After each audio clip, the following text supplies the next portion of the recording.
Hello student, कैसे हैं आप सब।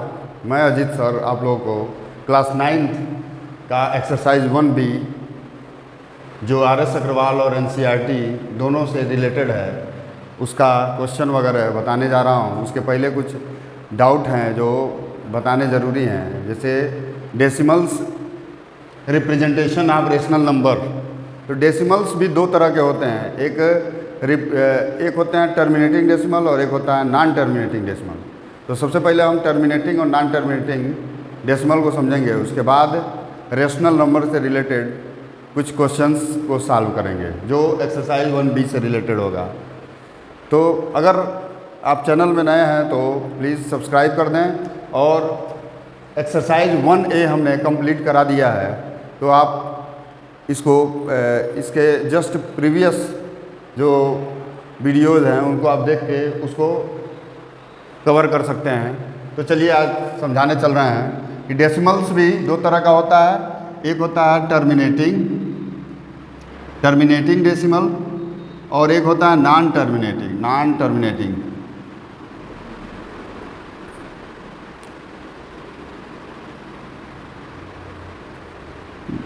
तो टर्मिनेटिंग का मतलब ये हो गया कि अगर कोई नंबर से हम डिवाइड कर रहे हैं, मान लीजिए हम 2 से 5 में डिवाइड कर रहे हैं, तो अगर ये पॉइंट दे के 0.4 आ रहा है, यानी पॉइंट के बाद एक डेसिमल है, उसके बाद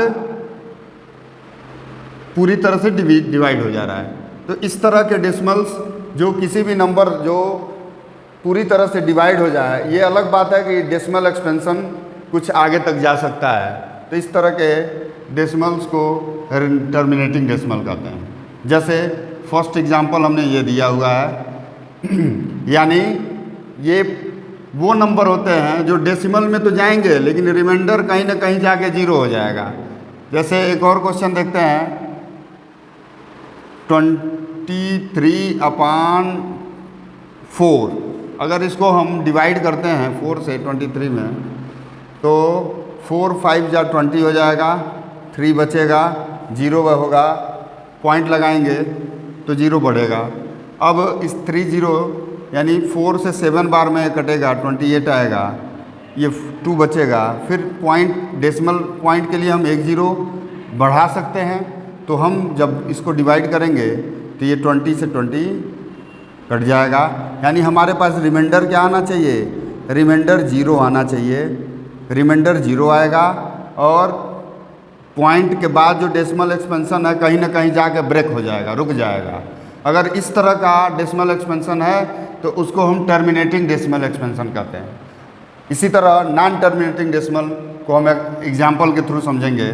जैसे कोई नंबर है, जैसे 7/3 कर दें, यानी 3 से इसको डिवाइड करते हैं, तो हम डिवाइड कर देते हैं, डिवाइड करके देखते हैं 3 से इसमें 2 टाइम्स में 6 आएगा, 1 बचेगा, पॉइंट लगाएंगे 0 बढ़ जाएगा, 6 3 जा 9, फिर 1 बचेगा, फिर 0 बढ़ाएंगे 3, फिर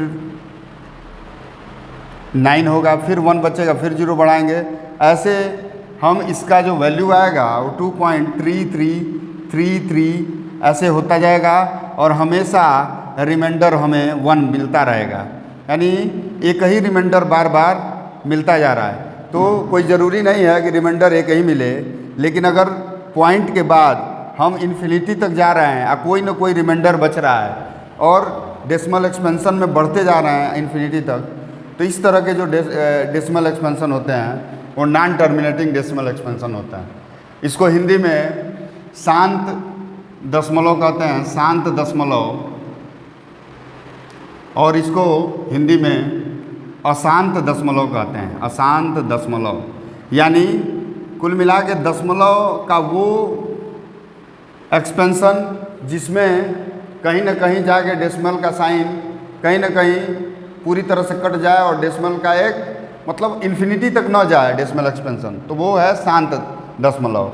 लेकिन अगर वो अनंत तक जा रहा है डेसिमल एक्सपेंशन और रिमाइंडर कुछ न कुछ हमेशा बचता जा रहा है और हम आगे डिवाइड करते जा रहे हैं इन्फिनिटी तक, तो इस तरह के जो एक्सपेंशन होते हैं उनको अशांत दशमलव या नॉन टर्मिनेटिंग डेसिमल कहते हैं। अब एक्सरसाइज 1B के कुछ क्वेश्चंस लगाने जा रहे हैं, क्योंकि हमको रेशनल नंबर का डेसिमल रिप्रेजेंटेशन अभी बताना है।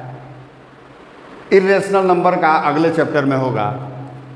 एक्सरसाइज 1B का RS अग्रवाल का क्वेश्चन है कि first question, without actual division find which of the following rational numbers are terminating decimals. First question है। तो फर्स्ट क्वेश्चन में हमने दिया 13/80।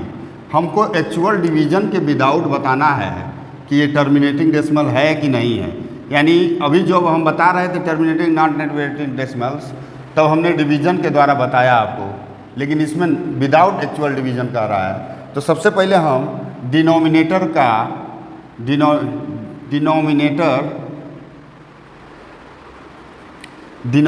80 है, 80 का हम प्राइम फैक्टराइजेशन करेंगे। प्राइम फैक्टराइजेशन,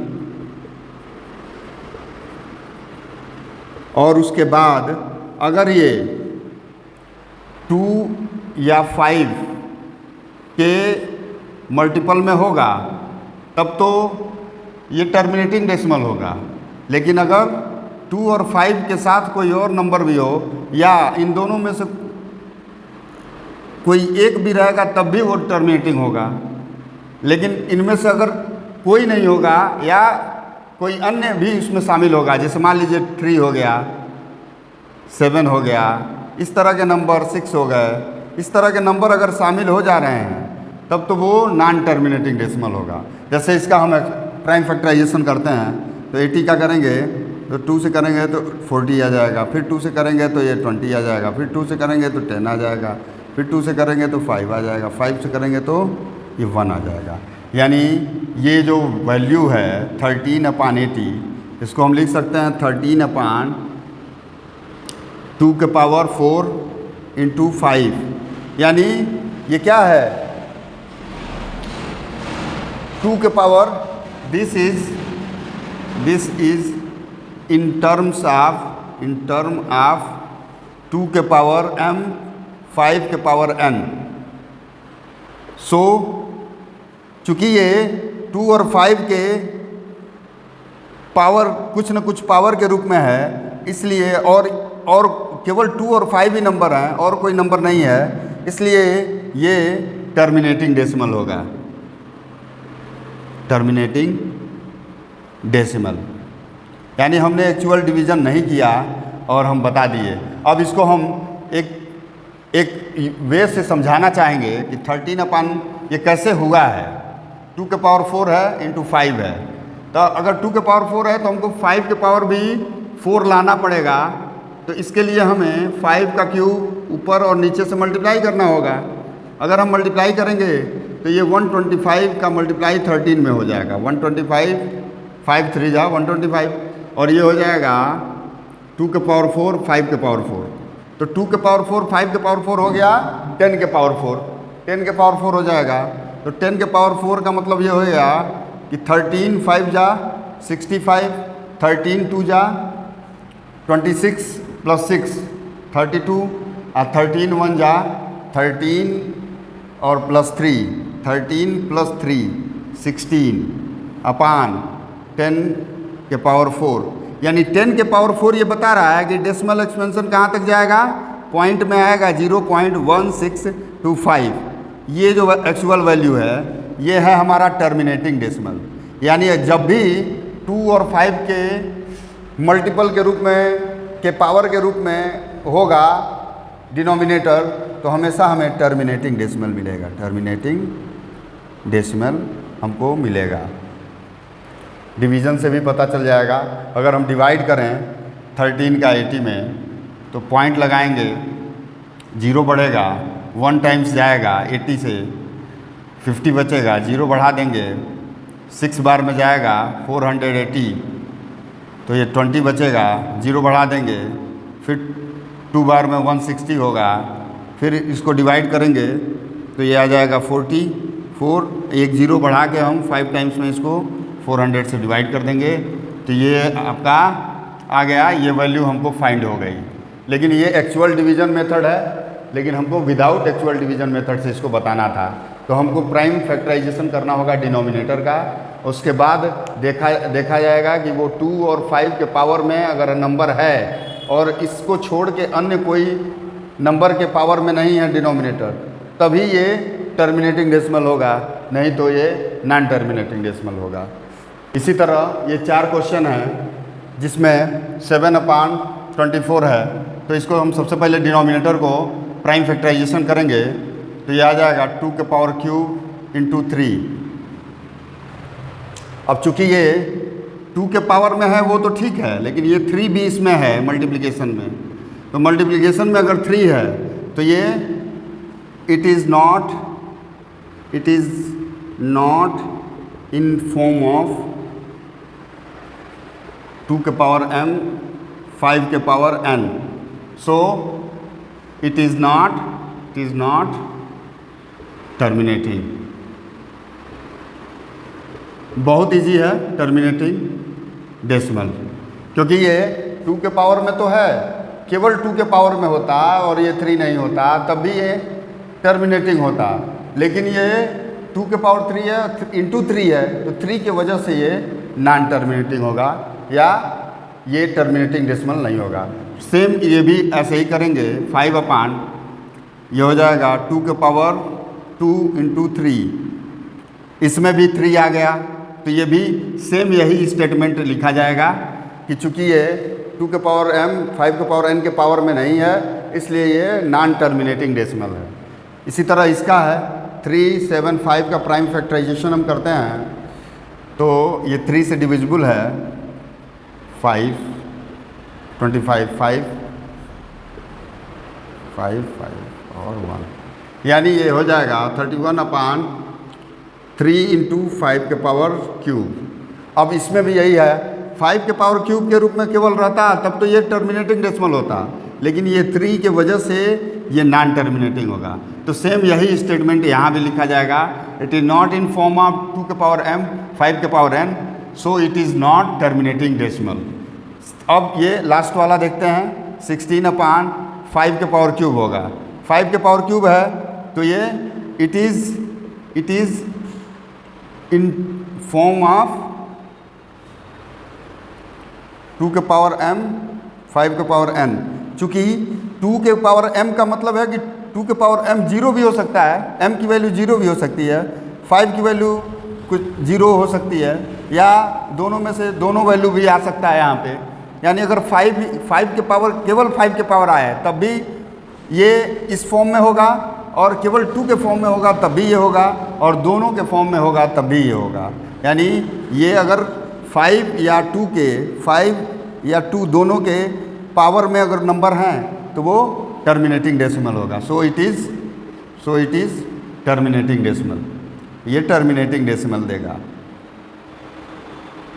ये टर्मिनेटिंग डेसिमल देगा, ये नॉन टर्मिनेटिंग, ये भी नॉन टर्मिनेटिंग और ये भी नॉन टर्मिनेटिंग। अग्रवाल का कि write each of the following in decimal form and say what kind of decimal expansion each has. जैसे ये दिया हुआ है तो हमको बताना है कि ये इसका तो सबसे पहले डेसिमल फॉर्म बताना है, फिर ये बताना है कि ये डेसिमल एक्सपेंशन किस तरह का है, टर्मिनेटिंग है कि नॉन टर्मिनेटिंग। तो सबसे पहले हम इसको 5/2 के पावर क्यूब कर देंगे। चूँकि ये 2 के पावर क्यूब है तो हमको 5 के पावर क्यूब से ऊपर नीचे मल्टीप्लाई करना होगा, तभी हमको ये क्यूब मिलेगा। 10 के पावर क्यूब 10 का क्यूब हो जाएगा, तो ये 125 इंटू 625 आ जाएगा, अपान 10 के पावर 3 आ जाएगा। यानी 10 के पावर 3 ये बता रहा है कि हम अगर डेसिमल में चेंज करना चाहें तो ये 0.63 प्लेस के बाद डेसिमल का साइन लग जाएगा, यानी 1 2 3 के बाद पॉइंट लग जाएगा, यानी हमारा आंसर आ जाएगा 0.625। तो ये इसके बाद तो आगे बढ़ नहीं रहा है, तो ये टर्मिनेटिंग डेसिमल है, तो ये टर्मिनेटिंग हो जाएगा। आंसर ये होगा, टर्मिनेटिंग डेसिमल भी होगा, क्योंकि किस तरह का एक्सपेंशन पूछ भी रहा है। अगर ऐसे ही इसका है तो 7/5 के पावर 2 हो जाएगा। अब हम ये 5 के पावर 2 है तो इसको हम 2 के पावर 2 से ऊपर नीचे मल्टीप्लाई कर दें, तो 2 के पावर 2 से मल्टीप्लाई करें, यानी 4 से 7 मल्टीप्लाई 28 हो जाएगा, और ये 100 हो जाएगा। 5 के पावर 2 और 2 के पावर 2 यानी ये 100 आ गया। अब हम अगर डेसिमल में चेंज करना चाहें तो 0 के बाद 28 आ जाएगा, यानी ये भी क्या आ जाएगा, टर्मिनेटिंग है। वैसे भी जब 5 के पावर में आए नंबर या 2 के पावर में नंबर आए तो हमेशा टर्मिनेटिंग डेसिमल देगा। इसी तरह इसका है तो इसको तो हमको डिवाइड करना पड़ेगा, तो डिवाइड करते हैं 3, 11 यहाँ 3 यहाँ, पॉइंट में लगाएंगे तो ये 0 बढ़ेगा, 2 टाइम्स जाएगा 22, 8 बचेगा, फिर 7 टाइम्स 0 बढ़ा देंगे, एक पॉइंट के बाद 0 बढ़ा सकते हैं 77, 3 बचेगा 0 बढ़ाएंगे, फिर ये आ जाएगा 2, 22, फिर 8 आएगा, फिर 0, फिर 7, यानी हमें हमेशा 3 या 8 रिमाइंडर बचता जाएगा, यानी इसका एक्सपेंशन 0.27272727 ऐसे करके आएगा, यानी इसको हम लिख सकते हैं 0.27 के ऊपर बार, ये नॉन टर्मिनेटिंग डेसिमल होगा, नॉन टर्मिनेटिंग। इसी तरह ये 13 है, तो अगर हम इसका डेसिमल एक्सपेंशन निकालें तो 5 से डिवाइड करेंगे 13 को, 13 से डिवाइड करेंगे 5 में तो पॉइंट लगा देंगे, 0 बढ़ जाएगा, 13, 3 जा 39, 11 बचेगा 0 बढ़ा देंगे, 8 बार में 104, फिर 6 बचेगा 0 बढ़ा देंगे, फिर 4 टाइम्स में 52, 8 बचेगा 0 बढ़ा देंगे, फिर 6 टाइम्स में 2 बचेगा, फिर 0 बढ़ाएंगे, फिर 1 टाइम्स में 13 आएगा, 7 बचेगा 0 बढ़ेगा, फिर 7 0 है तो हमारा 5 टाइम्स में 65 आएगा, 65 तो 5 बचेगा 0 बचेगा, फिर 5 इसमें बचा था कहाँ पे, 5 अभी नहीं बचा है, तो फिर से 5 0 आएगा, 5 0, यानी फिर से यही नंबर रिपीट होगा। एक बार करके देखते हैं, 39 यानी 3 बार जाएगा, यानी ये नंबर रिपीट करेगा। कौन सा नंबर? 0.384615 ये नंबर रिपीट करेगा, फिर से 3 आ गया, यानी 384615 फिर से आएगा, यानी ये नॉन टर्मिनेटिंग डेसिमल होगा, नॉन टर्मिनेटिंग डेसिमल। इस तरह से हम RS अग्रवाल के जो सेकंड क्वेश्चन है उसको हमने कोशिश किया कि डेसिमल फॉर्म में चेंज करने का तरीका बताया जाए। देखिए डिवीज़न मेथड से भी ये हो सकता था, इसमें डिवाइड करते तो यही आंसर आता, इसको इससे डिवाइड करते तब भी ये आंसर आता, क्योंकि एक्चुअल में हमको आगे वाले को डिवाइड करना ही पड़ा और डेसिमल एक्सपेंशन हमने निकाला। नेक्स्ट क्वेश्चन है कि हमको एक्सप्रेस करना है डेसिमल्स को इन फॉर्म ऑफ P/Q के, तो P/Q के रूप में इसको हम, यानी बार वैल्यूज़ हैं यानी नॉन टर्मिनेटिंग टर्म है, ये बता रहा है कि इसको हम क्या लिख सकते हैं 0.2222 इन्फिनिटी तक, इसका मतलब ये होता है। तो हम चूँकि रिपीटिंग डेसिमल 1 प्लेस है, सिंस इसको पहले लेट कर लेते हैं, लेट x = 0.2 के ऊपर बार, सिंस रिपीटिंग ब्लॉक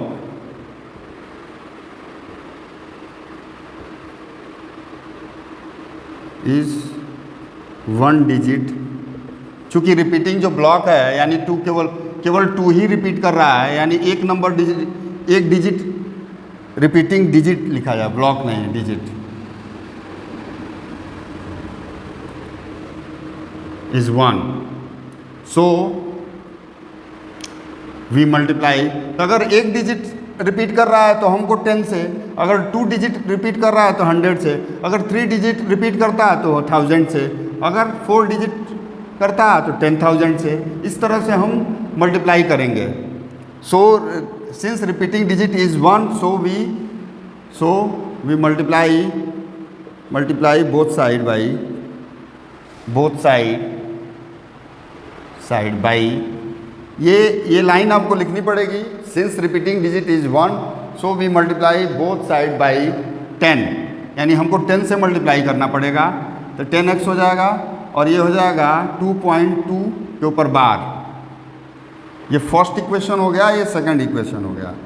हम क्या कर रहे हैं कि इस फर्स्ट इक्वेशन को सेकंड इक्वेशन के नीचे रख देते हैं और माइनस कर देते हैं, तो ये 9x हो जाएगा और ये हो जाएगा 2।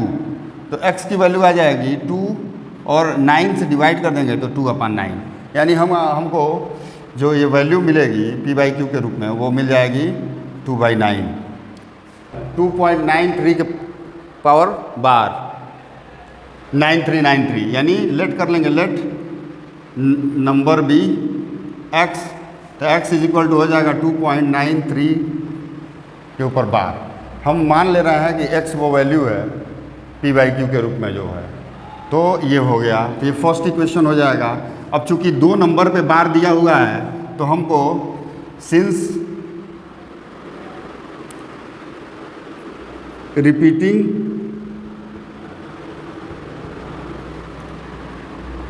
digit is 2, so we multiply both side by 100। चूँकि ये रिपीटिंग टर्म जो है 2 हैं, इसलिए हमको 100 से मल्टीप्लाई करना होगा बोथ साइड में, x साइड में इधर भी। तो इधर हो जाएगा 100x और ये हो जाएगा आपका 293.93 के ऊपर बार। ठीक, अब चूंकि x की वैल्यू नीचे हम रख देते हैं तो 2.93 के ऊपर बार है, हम इसको सबट्रैक्ट कर देते हैं, माइनस कर देते हैं।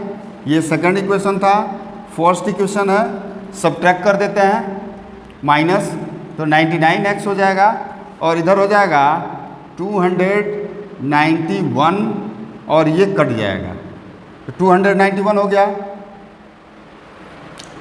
यानी x की जो वैल्यू आएगी वो 291/99 आ जाएगा। 3 से डिवाइड भी कर देंगे, 3 से डिवाइड करेंगे तो 3 9 जा और 3 7 जा और ये 3, यानी इसका आंसर आ जाएगा 97/33।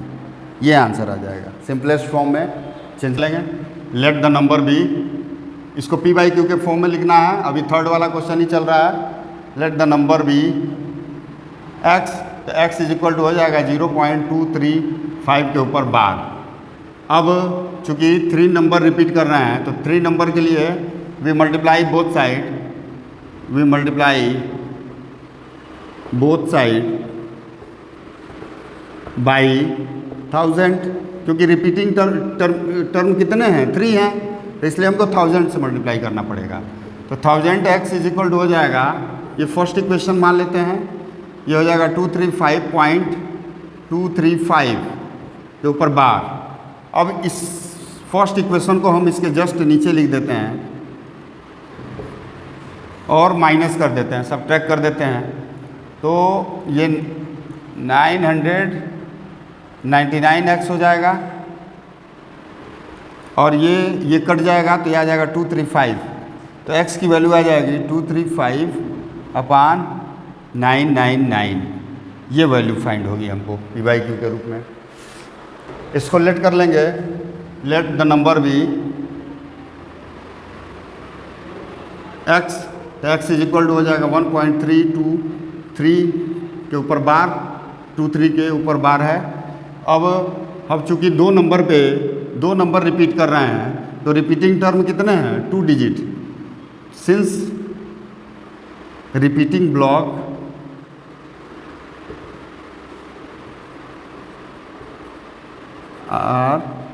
is 2 digit, so we multiply both side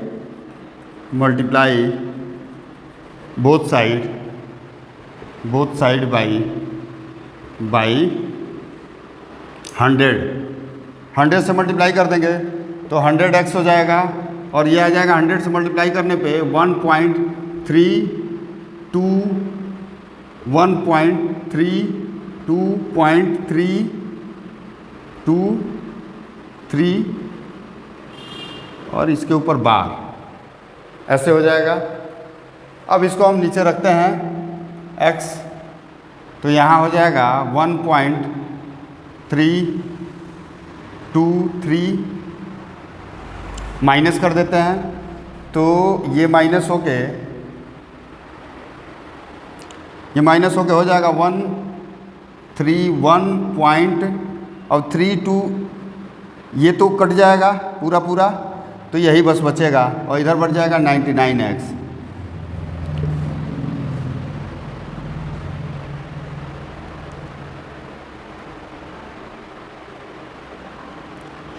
यानी x इज इक्वल टू निकल जाएगा 131/99।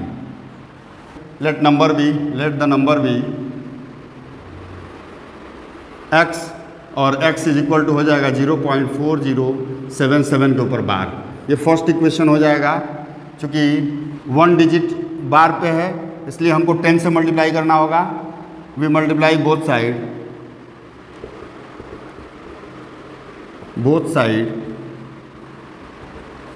बाई 10, तो ये हो जाएगा 10x इज इक्वल टू 4.077 के ऊपर बार। अब चूँकि ये x है तो यहाँ रख देते हैं और इसकी वैल्यू है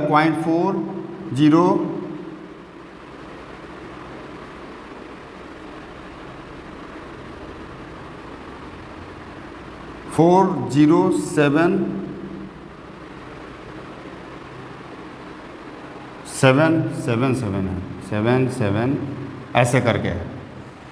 तो अगर ऐसे लिखा होगा 77 करके होगा ऐसे, तो इसको हम माइनस करेंगे तो 9x होगा और इधर माइनस कर देंगे तो ये 7 से ये घटेगा, 7 से ये, तो 7 से ये पूरा कट जाएंगे ये सब, लेकिन ये घट के आ जाएगा 7 में से 0 घटाएंगे 7 और ये हो जाएगा 0 में से 4 नहीं जाएगा 6 और ये आ जाएगा। इट मीन्स ये अब x की वैल्यू आ जाएगी 3.67/9। अब डेसिमल साइन को हटाएंगे तो ये हो जाएगा 367/900, यानी ये जो वैल्यू है हमको फाइंड होगी। तो सलूशन में सबसे पहले हम निकालेंगे 2.36 के ऊपर बार, इसको p/q के रूप में हम बनाएं। इसको अगर हम बनाना चाहते हैं तो ये हो जाएगा लेट नंबर बी x, तो x इज इक्वल टू 2.36 के ऊपर bar. We multiply both side by 100, चूँकि बार वैल्यूज़ 2 हैं, 2 डिजिट के, इसलिए 100 से मल्टीप्लाई करेंगे। 100x इज इक्वल टू हो जाएगा 236.36 के ऊपर बार। अब इसको x को यानी फर्स्ट इक्वेशन को, और ये सेकंड इक्वेशन है, फर्स्ट इक्वेशन को सेकंड इक्वेशन के नीचे रख देते हैं 36 के ऊपर बार और माइनस कर देते हैं। 99x इज इक्वल टू हो जाएगा, ये तो कट जाएगा, 6 में से 2 जाएगा 4, 3, 2, तो x इज इक्वल टू हो जाएगा 234/99।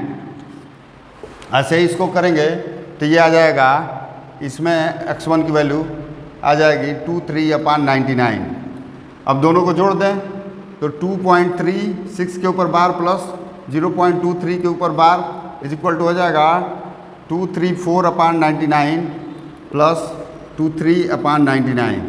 अब ऐड करेंगे तो ये आ जाएगा 3 और 4 7, 3 और 2 5 और 2/99। ऐसे इसमें इसको पहले कर लेंगे लेट नंबर बी x1 मान लेते हैं, तो x1 इज इक्वल टू हो जाएगा 0.38 के ऊपर बार। वी मल्टीप्लाई, चूँकि 2 डिजिट है तो we multiply both side by 100, तो ये हो जाएगा 100x1 इज इक्वल टू हो जाएगा 38.38 के ऊपर बार। अब ये x1 को नीचे रख दें तो ये आ जाएगा 0.38 के ऊपर बार, माइनस कर दें तो 99x1 इज इक्वल टू आ जाएगा 38, तो x1 इज इक्वल टू आ जाएगा 38/99। ये तो आ गया। फर्स्ट का, सेकंड का ऐसे ही करेंगे तो ये आ जाएगा लेट नंबर भी x2, तो x2 इज इक्वल टू हो जाएगा 1.277 के ऊपर bar, we multiply both side by, इसमें भी 2 नंबर के ऊपर बार है तो बोथ साइड बाई 100 से मल्टीप्लाई कर दिए तो 100x2 इज इक्वल टू आ जाएगा 1.127.27 के ऊपर बार, x2 यहाँ रख देते हैं और ये 0.27, अब 1 यहाँ रख देंगे 7 के ऊपर बार, और ये 6 आ जाएगा, 2 1 आ जाएगा और ये 99 आ जाएगा x2, यानी x2 इज इक्वल टू हो जाएगा 126 अपान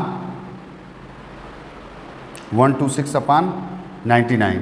अब इन दोनों को ऐड करेंगे तो हम ऐड कर लेते हैं यहाँ, तो हो जाएगा 38 अपान 99 प्लस 126 अपान 99, जोड़ते हैं तो 8 और 6 14, 3 और 2 5 और 1 6 और ये 1 अपान 99, ये वैल्यू हमको फाइंड होगी। क्वेश्चन है जिसको हम शार्ट ट्रिक के द्वारा बताना चाहते हैं। जैसे ये नंबर दिया हुआ है, इसको शार्ट ट्रिक हमारा ये है कि अगर बार वैल्यूज़ दी हुई है तो उस बार वैल्यूज़ के लिए इस पूरे नंबर को उतार के P/Q के फॉर्म में 2 3 5 है और नीचे बार वैल्यूज जितने नंबर हैं उतने 9 हो जाएंगे, तो बस ये आंसर आ जाएगा। जैसे ये वैल्यू दी हुई है तो इसको थोड़ा सा ये कठिन है, P/Q के रूप में हमको दर्शाना है, तो इसमें 3 डिजिट पे बार लगा है तो पूरा नंबर उतारिए 3178 और जो बार नहीं लगा है वो माइनस कर दीजिए, यानी केवल 3 पे बार नहीं है तो वो माइनस कर देते हैं अपान जितने बार वैल्यूज हैं उनके लिए 999 और जो बार वैल्यू नहीं है उसके लिए 0। तो इसको अगर हम माइनस करेंगे तो आ जाएगा 3175 अपान 9990। अब ये 5 से डिविजिबल नंबर है तो हम डिवाइड करके इसको सिंपलेस्ट फॉर्म में ला देंगे, तो 5 6 जा 30, 1 7 5 3 जा 15, 2 5 5 5 जा, फिर इसको 5 से डिवाइड करें तो 5 1 जा 5, 4 9 49 हो जाएगा, 5 9 जा 49, फिर 49 9 बार में, फिर ये आ जाएगा 40 8 बार में, यानी हमको जो मिल जाएगा वो ये वैल्यू हमको फाइंड होगी। इसी तरह इसको हम करना है तो इसको हम लिख सकते हैं 1 + 0.727 के ऊपर बार, तो इसको लिख सकते हैं 1 + 27 अपान 99। अब 99 से इसमें मल्टीप्लाई करके इसमें ऐड करें तो ये आ जाएगा 126 अपान 99, ये भी वैल्यू हो जाएगी। इसी तरह इसको करना है तो 2 + 0.36 के ऊपर बार कर देंगे, 2 प्लस इसको करेंगे तो 36 अपान 99, चूँकि 2 नंबर पे बार है और दोनों नंबर के बाद कोई नंबर नहीं है इसलिए दोनों नंबर के लिए 99 और ये वैल्यू ऊपर। अगर जो वैल्यू बच जाती है पॉइंट के बाद वाला बार वैल्यूज से, उसको हमको माइनस करना पड़ता है टोटल नंबर में से और फिर डिवाइड करना पड़ता है बार वैल्यूज़ के लिए 999 और जो बार वैल्यूज़ नहीं हैं उनके लिए 0। ऐसे ही ये है, तो इसको अगर हम मल्टीप्लाई करें तो 198 और 36 जोड़ देंगे तो 234 आ जाएगा, 234 अपान 99, ये वैल्यू हमको फाइंड हो जाएगी। आज RS अग्रवाल 1B कंप्लीट किए और NCERT के भी क्वेश्चन थे इसमें, तो आज इतना ही। नेक्स्ट वीडियो में हम इसके आगे का क्वेश्चन बताएंगे। अगर कोई डाउट होगा तो प्लीज़ आप कमेंट करके बताएं, और कोई क्वेश्चन रह गया हो जो आप नहीं लगा पा रहे हो तो उसको भी आप क्वेश्चन पूछ सकते हैं कमेंट के द्वारा। अब नेक्स्ट वैल्यू जो भी है, नेक्स्ट एक्सरसाइज उसको हम बताएंगे। अब जो भी कमियां रही हों उसको आप बेझिझक बता सकते हैं, और अगर कोई आप चैनल पे नए हैं तो प्लीज़ सब्सक्राइब कर दें, बेल आइकन को भी दबा दें, और कम से कम थैंक्स फॉर वाचिंग। बंद करें। अरे बाप रे बाप।